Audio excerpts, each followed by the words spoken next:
নমস্কার, তোমাদের সবাইকে সাইনা স্মাইল এডুকেশন সেন্টারে স্বাগত জানিয়ে আজকের ক্লাসটি শুরু করছি। আজকে তোমাদের সঙ্গে আলোচনা করব একাদশ শ্রেণীর প্রথম সেমিস্টার শিক্ষাবিজ্ঞান বিষয়ে শিক্ষার অর্থ যে অধ্যায়টি আছে সেই অধ্যায়টি থেকে গুরুত্বপূর্ণ 60টি এমসিকিউ প্রশ্নের উত্তর সহ আলোচনা করব। তোমাদের সাধারণত এমসিকিউ ছাড়াও আরও যে টাইপগুলো থাকবে সেগুলো হলো শূন্যস্থান পূরণ, স্তম্ভ মেলাও, ব্যাখ্যা বিবৃতি, ডায়াগ্রাম ভিত্তিক প্রশ্ন, ঘটনাক্রমে সাজানো, সত্য মিথ্যা নির্ণয় ও ক্ষেত্রভিত্তিক প্রশ্ন। তার আগে চলো তোমাদের সিলেবাস বিভাজনটা একটু বুঝিয়ে দিই। তোমাদের ফার্স্ট সেমিস্টারে টোটাল মার্কস থাকবে 40 নম্বর। তোমাদের এখানে যে 12টা অধ্যায় আছে এই 12টি অধ্যায়কে দুটো ভাগে ভাগ করা হয়েছে, একটা হলো গ্রুপ এ আর একটা হলো গ্রুপ বি। তোমাদের পরপর 6টি অধ্যায় পড়বে গ্রুপ এতে এবং 7 নম্বর থেকে 12 নম্বর পর্যন্ত পড়বে গ্রুপ বিতে। তাহলে তোমাদের এ গ্রুপ থেকে 20 নম্বর ও বি গ্রুপ থেকে তোমরা 20 নম্বরের এমসিকিউ প্রশ্ন পাবে। তাহলে মোট তোমাদের ফার্স্ট সেমিস্টার 40 নম্বরের পরীক্ষা হবে। এবার চলো আমরা প্রশ্নগুলো দেখে নিই। প্রথম প্রশ্ন, বিদ্যা কথাটির অর্থ কী? উত্তর হবে জ্ঞান। পরের প্রশ্ন, সমাজের সংস্করণ ও উন্নয়নের প্রক্রিয়াকে শিক্ষা বলেছেন। উত্তর হবে মনরো। 3 নম্বর প্রশ্ন, সুস্থ দেহে সুস্থ মনের সৃষ্টি হলো শিক্ষা, এই কথা কে বলেছেন? উত্তরটি হবে অ্যারিস্টটল। 4 নম্বর প্রশ্ন, এডুকেয়ারের অর্থ কী? উত্তর হবে প্রতিপালন করা। 5 নম্বর প্রশ্ন, বিদ্যা গ্রহণ সংস্কৃত কোন ধাতুর অর্থ? উত্তর হবে শিক্ষ। 6 নম্বর প্রশ্নটা তোমাদের ডবল হয়ে গেছে। 7 নম্বরে দেখো, শিক্ষা সম্পর্কে গান্ধীজি কি বলেছেন? ব্যক্তির দেহ মন ও আত্মার সুষম বিকাশের প্রক্রিয়াই হলো শিক্ষা। 8 নম্বর প্রশ্ন, শিক্ষার বিষয়বস্তুর জীবনের গুরুত্ব অনুযায়ী হওয়া উচিত, এই কথা কে বলেছেন? উত্তরটি হবে হার্বার্ট স্পেন্সার। পরের প্রশ্ন, শিক্ষা হলো বস্তুনিষ্ঠ তথ্য, মতবাদটি দিয়েছেন কি? উত্তর হবে বস্তুবাদীরা। পরের প্রশ্ন, শিক্ষায় নিয়ে আসে আত্মজ্ঞান, কথাটি কে বলেছেন? উত্তরটি হবে শঙ্করাচার্য। পরের প্রশ্ন, আমরা যতদিন বাঁচি ততদিনই শিখি, উক্তিটি কে দিয়েছেন? উত্তর হবে মুর। 12 নম্বর প্রশ্ন, শিক্ষা হলো মুখ্য লাভের উপায়, এ কথা কোথায় বলা হয়েছে? উত্তরটি হবে উপনিষদে। 13 নম্বর প্রশ্ন, পাণিনির মতে শিক্ষা হলো প্রকৃতি থেকে জ্ঞান লাভ করা। পরের প্রশ্ন, শিশু হলো চারাগাছ ও শিক্ষক হলেন মালি, বক্তব্যটি কে বলেছেন? উত্তরটি হবে ফায়েভেল। পরের প্রশ্ন, আধুনিক শিক্ষা ব্যবস্থা হলো শিশুকেন্দ্রিক।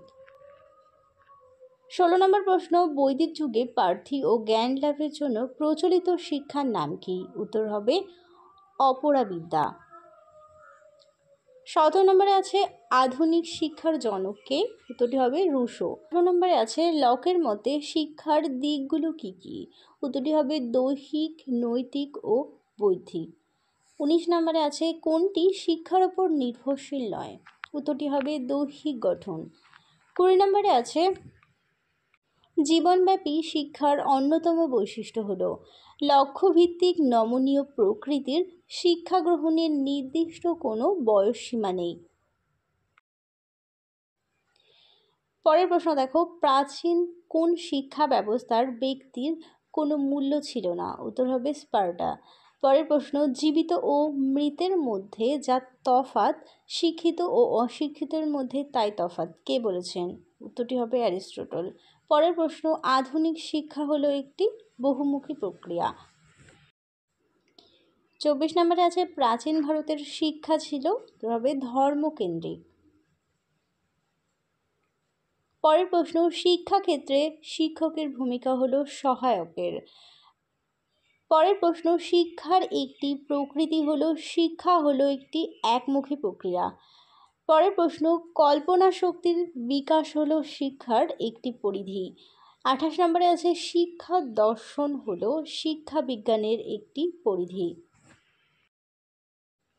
29 নম্বরে আছে শিক্ষাক্ষেত্রে রাশিবিজ্ঞানের প্রয়োগ হলো শিক্ষা বিজ্ঞানের পরিধির উদাহরণ। 30 নম্বরে আছে ত্রিমুখী শিক্ষার প্রবর্তক হলেন জন অ্যাডামস। পরের প্রশ্ন, শিক্ষাক্ষেত্রে শিক্ষার্থীর মুখ্য ভূমিকা হলো গ্রহিতার। 32 নম্বর আছে সংকীর্ণ অর্থে শিক্ষা হলো স্মৃতি নির্ভর।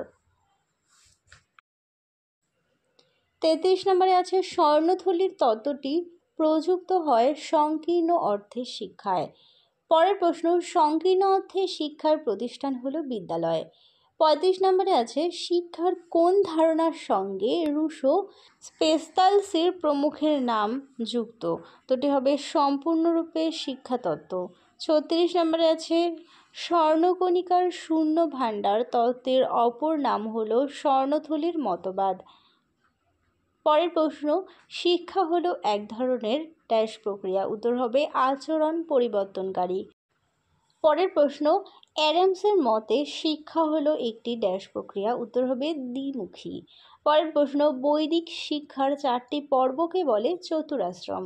40 নম্বরে আছে শিক্ষার পরিধি ও শিক্ষা বিজ্ঞানের পরিধি হলো পৃথক। 41 নম্বরে দেখো, রুশোর মতে শিশুকে প্রকৃত শিক্ষা দিতে হলে তাকে ড্যাশ প্রভাব থেকে মুক্ত রাখতে হবে। উত্তর হবে সামাজিক। পরের প্রশ্ন, সংকীর্ণ অর্থে শিক্ষায় শিক্ষার্থী ড্যাশ শ্রোতা। উত্তর হবে নিষ্ক্রিয়। এরপরে আছে সংকীর্ণ অর্থে শিক্ষার ড্যাশ সীমাবদ্ধ। উত্তরটি হবে বিদ্যালয় জীবনের মধ্যে সীমাবদ্ধ। পরের প্রশ্ন, ব্যাপক অর্থে ড্যাশ হলো জীবন এবং জীবন হলো শিক্ষা। উত্তরটি হবে শিক্ষা। পরের প্রশ্ন, শিক্ষার সর্বাধুনিক মতবাদ হলো মানবতাবাদ। পরের প্রশ্ন, পরিবেশ শিক্ষা হলো শিক্ষা বিজ্ঞানের পরিধি। পরের প্রশ্ন, বর্তমানে শিক্ষা হলো জীবনব্যাপী প্রক্রিয়া। এরপরে আছে হার্বার্ট স্পেন্সারের মতে নির্দেশ দানের চরম উদ্দেশ্য হলো উৎকর্ষ সাধন। পরের প্রশ্ন, সংস্করণ শিক্ষার ধারণা অনুযায়ী মানব শিশুকে পাপের ফল বলে মনে করা হয়েছে। 50 নম্বর আছে জন লক হলেন মানসিক শৃঙ্খলারূপে শিক্ষাতত্ত্বের অন্যতম প্রতিনিধি। পরের প্রশ্ন, সংকীর্ণ অর্থে শিক্ষা হলো একটি সামাজিক প্রক্রিয়া। এরপরে আছে ব্যাপক অর্থে শিক্ষা ও জীবন সমর্থক। 53 নম্বরে আছে ব্যাপক অর্থে শিক্ষা শিক্ষার্থী কেন্দ্রিক শিক্ষা। পরের প্রশ্ন, শিক্ষার সর্বাধুনিক মতামত হলো মানবতাবাদ। 55 নম্বরে আছে শ্রেণীকক্ষে শিক্ষকের ভূমিকা আধুনিককালে বৃদ্ধি পেয়েছে। পরের প্রশ্ন, শিক্ষার প্রকৃতি হলো জীবনব্যাপী, আচরণ পরিবর্তনকারী, ধারাবাহিক। পরের প্রশ্ন, জীবনব্যাপী শিক্ষার বৈশিষ্ট্যগুলো কী কী? ব্যক্তিগত বৈশিষ্ট্য, জীবনব্যাপী শিক্ষার জন্য প্রয়োজনীয় দক্ষতা। পরের প্রশ্ন, শিক্ষা শব্দটির উদ্ভব হয়েছে সংস্কৃত ধাতু শাস থেকে। এরপরে আছে শিক্ষা হলো পরিপূর্ণ জীবন বিকাশের প্রক্রিয়া, কে বলেছেন? তোটি হবে জন ডিউক। 60 নম্বরে আছে বিবেকানন্দের মতে শিক্ষা হলো মানুষের অন্তর্নিহিত সত্তার বিকাশ। তাহলে চলো তোমাদের আজকের মতো ভিডিওটা এখানেই শেষ করছি। ভালো লাগলে অবশ্যই লাইক, কমেন্ট ও বন্ধুদের সঙ্গে শেয়ার করতে ভুলো না। সবাই ভালো থেকো, সুস্থ থেকো। ধন্যবাদ।